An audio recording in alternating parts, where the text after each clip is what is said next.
What's good, everybody?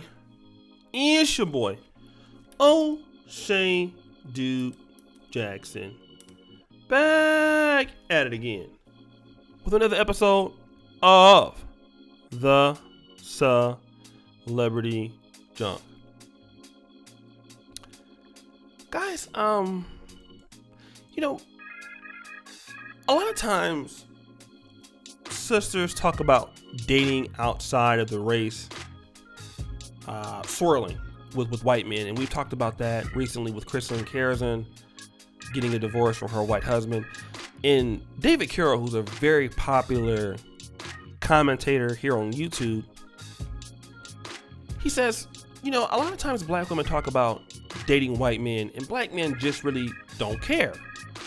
And one of the reasons why black men don't care as much is because there's really not a lot of evidence that the ones who say that they're going to get a white man, there's no stats to say that they actually do it in large numbers. Okay, so there's no real reason for black men to be upset or to be triggered by that, because sisters say that they're going to do that, but then they're more prone to still deal with black men, or they have troubles in really getting long-term serious relationships with white men. On the contrary, when a black man has the ability to get white women, and I'm not talking about the white women that like Cynthia G used to have on Who They Really Choose. Those white women were more heavyset, BBW, and of course, men who tend to date women like that, nothing wrong with it, but I would say that they're on the lower end of the economic spectrum. A guy like Robert Griffin III, however, is not going to have that problem. Now, RG3 went through a lot of injuries and things like that, and again, he's playing for the Washington Redskins, who's a terrible franchise. So, he wasn't able to really develop as a quarterback, right? He just really wasn't. He was in Cleveland for a year, then he was at Baltimore, and ever since his rookie year, he just really hasn't been able to really get it together. He's a perpetual backup, especially after Lamar Jackson has done what he has to do. He never was able to really get it back on track. But Robert Griffin III is known for his dealings with white women. Okay, Robert Griffin loves white women. All right, and his first wife was white. They got divorced. His second wife, however, Greet Sadeko, is an athlete.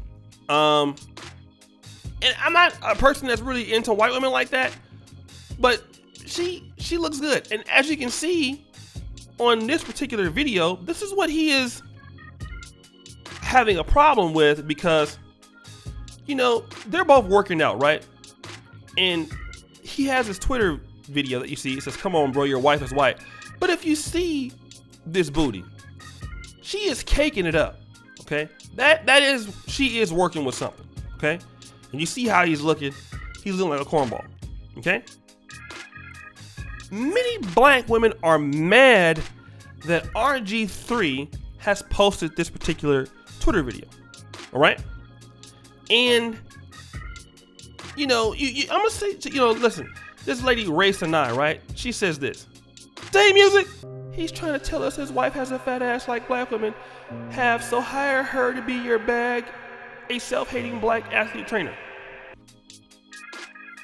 Then you see idiots like, you see Mark Lamont, Mark Lamont, shut up, bro.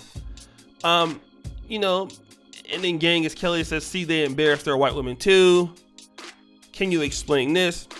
The reality of what he's trying to do is just say, people make fun of him for having a white wife, but the white wife has a nice ass. And she is I believe, a former Olympic athlete. Okay. And she has a training company in America and stuff like that. So, he's trying to get her to get some more clients, right? No problem. But black women want to make something about them that are mad at this when it doesn't need to be. There's nothing, okay, about, in my opinion, Okay? What does this have to do with black women? It has nothing to do with black women. Robert Griffin III doesn't even date black women. All right, let's just be honest. Robert Griffin III, besides being an athlete, he's a guy who sounds white, okay? He's a guy that most chicks wouldn't even want to date in the black community outside of the fact he's an athlete. He's not even really tied into black culture all like that, from what I understand. But he likes white women, and he likes white women with big butts. Here's the problem, okay? The competitive advantage that black women used to have in the black community with black men is no longer there. And I'm actually going to write about that. I'm actually going to break out the, Obsidian has inspired me. Back in the day, in the 90s and 80s, a lot of black men would be dealing with sisters. And even if you go to Africa, you see this. Because in Africa, it's ridiculous. Like, the booties in Africa and in the black community are ridiculous. Like, you could just really, like, if you like live in Detroit, Cleveland, Atlanta, you could just probably just sit on the stoop and just, you would break your neck all day with all the booties going by. It used to be something that was mutually exclusive to black women. The problem is now is that, with the internet being what it is, and it probably has always been like this, but now you have non-black women, okay, that have big butts,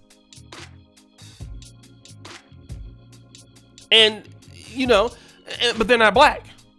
So for black men, okay, it's not a mutual exclusive thing anymore. It's not like, oh, you cannot be white without a big with the big butt. No, you can be white with the big butt, and the thing is also she's very attractive and she works out. The sisters who were commenting on this, let me just say this: they're threatened. Okay, how dare he show his love for his Caucasian wife, which, okay, that shouldn't matter because there's a black woman who like white men, and if they've been married to, white men, a lot of times, it's like Maya Angelou is married to like 3 white guys. For whatever reason she likes white guys, okay? It's fine. You like white men, that's your thing. You like white women, that's your thing. But he's not even disrespecting black women. The issue is y'all don't even want him, but it's like he has a lot of money, he has a lot of fame, he's bigging up her, why not you? Okay, well let's go there then. Well, why doesn't Robert Griffin like black women? Okay, I love black women. Why don't he? Could it have been that there are experiences that he went through? He got rejected by them early on. All right. He went to Baylor, so he had to be at least somewhat smart. That he couldn't get the kind of situation with sisters that he wanted to get. Like many black men, I don't think any black man comes up in the black community or comes up, in the black circle, but like, but I don't even want to date black women, as a young guy. A lot of times what happens is brothers might have some experiences. They go somewhere like Baylor, which is like, you could arguably say like one of the Stanfords of the South with Vanderbilt. You could honestly say that. Could it be that he now has more access? Sure. So he has more access now than previously. Okay? More access than previously, than he had before. So he's bigging up who he likes. Big deal. Okay? He's not saying black women are unattractive. He's not saying they're ugly. But you're having people that's making it a black-white thing about black women when it's not. This is a black man that's just saying that my wife has a fat butt because she's white. Not that her white butt is, better than a black woman's butt. I don't think he's saying that. Because if I felt he was saying it, I would call him out on it.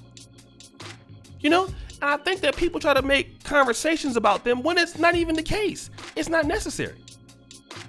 It actually makes you look real petty. It makes you look real jealous that you're doing that. And it's actually very stupid. But guys, what do you think? This is your boy, O'Shea Duke Jackson, back at it again with another episode of The Celebrity Junk. I really appreciate you for all that you do. Subscribe with the bell. Check out the first company at the top. Check out the Black Men of Perfect t-shirts. And as you know, the buffoonery remains at an all-time high. I'm out.